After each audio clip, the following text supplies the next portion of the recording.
You're watching Mirror 7 News. Stay informed, stay ahead for more news. Let's talk about the shifting sands in the Middle East and how key figures like Mike Pompeo and policies from the Trump administration are reshaping the region.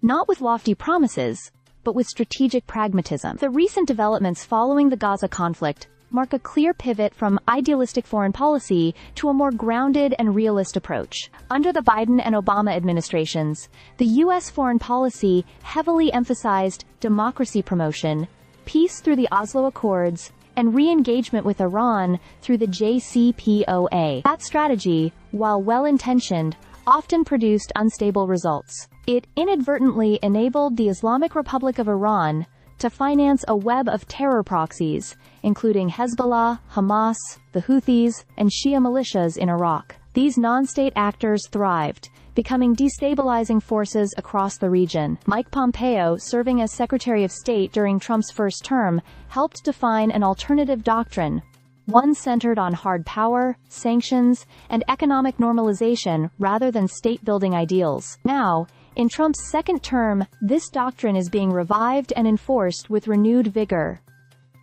The administration has made it clear, Iran must never acquire nuclear weapons.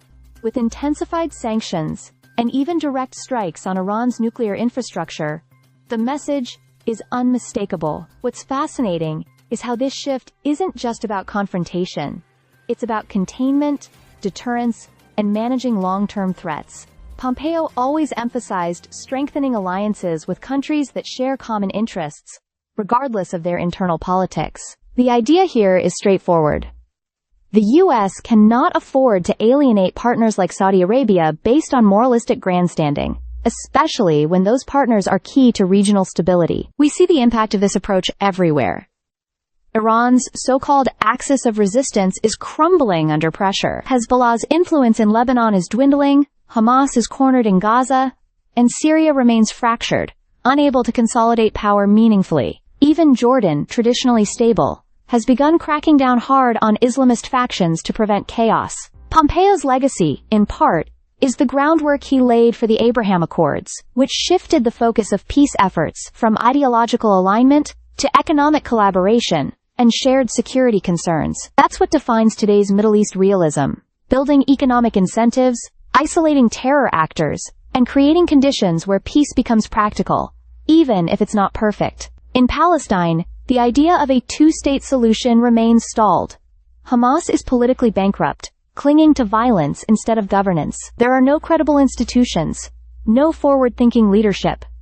Yet, there is still a population in Gaza and the West Bank with the right to self-governance. The answer may lie in localized governance, starting small, city by city, with economic support from Gulf nations and oversight from transitional authorities. Here's the bottom line. There will be no grand peace treaty in the near future. But under this new paradigm, where realism replaces idealism, we might finally see slow but meaningful progress. Mike Pompeo and this administration aren't chasing utopias. They're playing the long game. And it might just work. Stay subscribed for more videos.